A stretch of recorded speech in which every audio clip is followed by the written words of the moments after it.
Then number 10 says, express your feelings. Most of the time, the society has taught us, especially my brothers, the society has taught you guys that it is not good to express your feelings. It is not good because that makes you a weak man. So women are called cry babies because women will cry and express who they are at the drop of a hat. For men, the society has taught the men, you don't feel, even when you feel, you don't express. Even when you express, you don't talk about it. So men bottle everything in until one day they snap. That's not it, my sister. That's not it, my brother. One tip, which is number 10 tip to self care, is you must learn to express your feelings.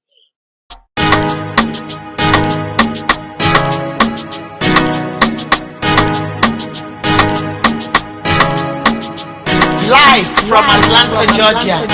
Beautiful, wonderfully made by God. Welcome to the Big Show.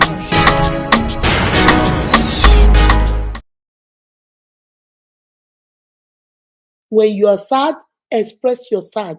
When you're happy, express your happy. When you are worried, express you are worried. When you are anxious, tell us you are anxious. Whatever feeling, your pain, your joy, your happiness, if you're afraid, if you're scared, if you show your feelings, that is how you are a complete human being. Show your feeling. It's okay to say, I don't like that. Yes, I'm excited. Oh my God, I'm excited. If you're surprised, I'm surprised. If you're worried, I'm worried. If you're sad, I'm sad. If you're angry, I'm angry. Be able to express who you are. Because when you don't express who you are not doing yourself any good. That is a disservice to your own self. And that is not self care. Self care is being able to express who you are, express how you feel, express whether you're angry, you're sad, you're happy, you're in pain, you're hurtful, anything, express it. That's number 10. Number 11 says, see beauty in the simple things. Always see beauty around you. There is something I told my children when they were young. I will, when they come back from elementary school, they will tell me, oh, this person did this person. But I noticed that all they were telling me, they won't, if I ask them, how did your day go? They don't tell me the good things about the day. All they tell me is the bad things that happened in school. How this student fought with this other student, or how the teacher said this, or how this student said this. Until one day I sat them down and I told them, they were in elementary school. I think my daughter was maybe, Casey might be around 10, and Zion was 8, and Buchi was like 6 years old. So I sat them down one Saturday morning when we were cleaning the house. So when we finished cleaning the house, I said, I wanted to talk to them. I told them, I said, why is it that whenever I ask you guys, how was your day? How did school go? You always tell me the negative thing. You want to tell me there was nothing good that happened? Oh, yeah, but that they thought I wanted to hear that. I said, no. I want you to begin to see the beauty in life. Because when you grow up thinking the first thing to see is the negative in things, you will always see negativity. And I don't want you guys growing up like that. It takes me as a person, it takes me a long time to see the bad in people.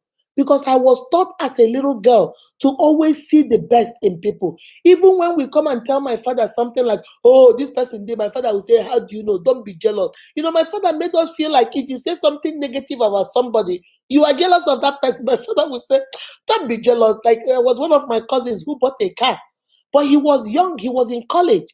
So he came to my house and brought the car to my father to bless for him, like what we do in my culture. You bring your car to the elderly person to, bless it for you. So my father blessed the car and my cousin drove away. So my brother told my dad, my father said, oh my God, that boy has done well for himself. And my brother said, Papa, how do you know? Maybe it's not even his car. Maybe it's not even his car. My father said, no, my son, it's his car. Don't be jealous, okay? It's his car. If you want good things to come to you, you have to appreciate good things. That is how they will come to you. I never forgot that lesson. And I grew up knowing, even though I see bad in people, but I try to, first of all, look for the positive, look for the kind things, look for the nice things about them. That's what I normally go for before I start looking at the negative. So, and that day I told my children, When you come back from school and I ask you, how was school? I want to hear, mommy, it was good. We had this for lunch. My teacher said this nice thing. This boy did this nice thing. That's what I don't want to hear. The boy that was bad, the one that threw the food at the teacher, the child that threw the food at the lunch lady, the boy that cussed out the lunch lady. I don't want to hear that. I want to hear the good things about what happened throughout the day when you were in school.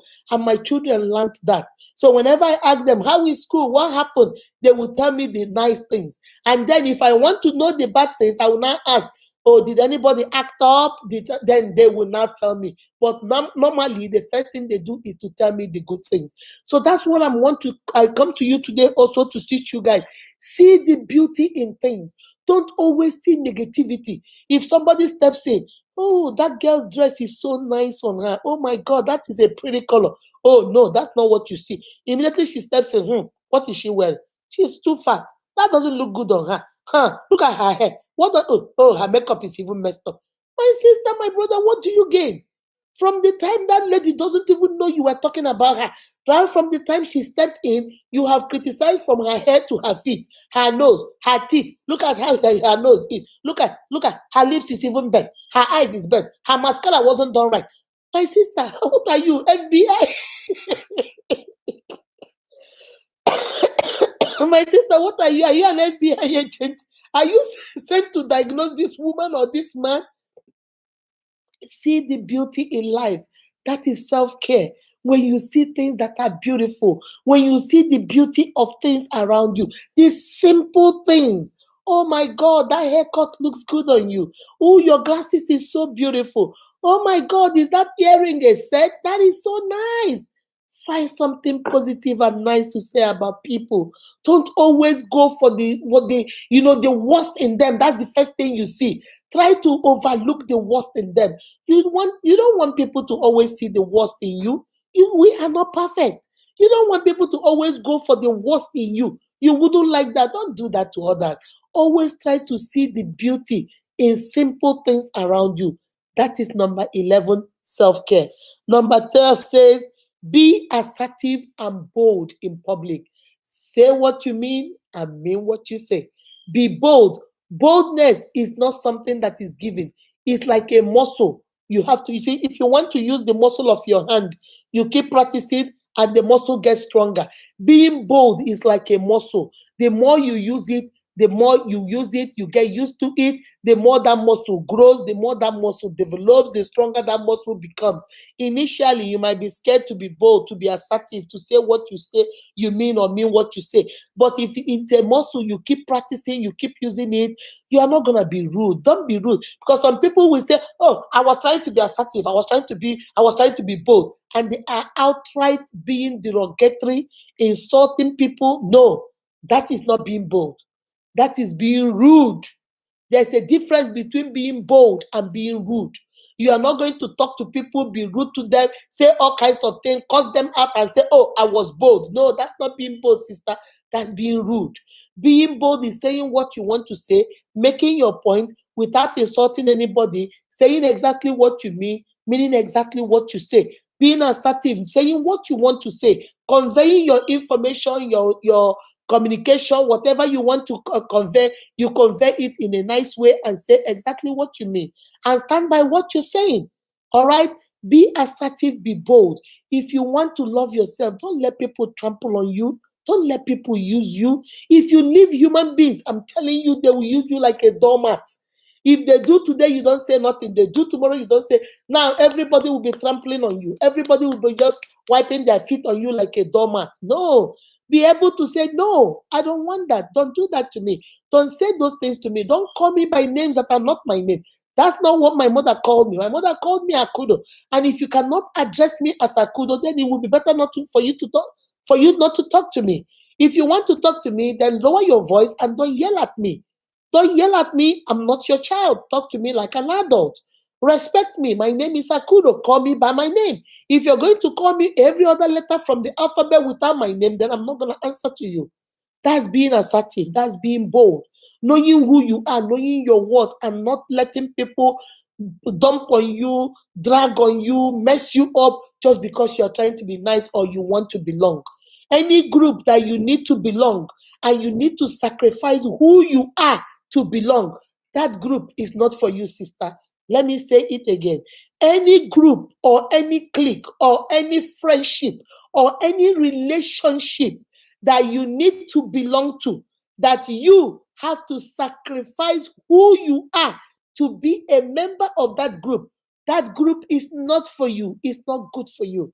Because the reason for you to belong is for you to be yourself, to be assertive, to be proud, to be bold, and know who you are and know your worth. So if that group is going to diminish that, then sister, run with two legs. Keep running and don't look back. That group is not for you. So that is number 12. And the last one is be kind to yourself. I always tell you guys at the end of every video, be kind to yourself and to each other. Why do I always say to yourself first before each other? Because, like I said, you can never give what you don't have. If you are not kind to yourself, you can never be able to be kind to others. Trust me on that. You have to be kind to yourself. You have to forgive yourself. You have to understand that you are human, you are not perfect. You have to understand you make mistakes. You have to understand you're going to fail here and there. You're going to start something that will not work. You're going to make mistakes. You're going to say the wrong thing sometimes. You're going to do the wrong thing sometimes. You have to understand it's okay. Forgive yourself and move on. Learn your lesson and move on. And unless you understand that, then you can be able to extend the same thing to others. If I can forgive myself and know that Akudo is not perfect, and know that I make mistakes, and know that I can, say the wrong thing, and I know all this, then I can be able, when people hurt me, I can be able to look at them and say, you know what, I forgive them because I forgive my own self. So I know I make mistakes. I've said some things to people too, and they forgave me. So it will be easy to do it to somebody else. So that is number 13. Those are the 13 tips of self-care.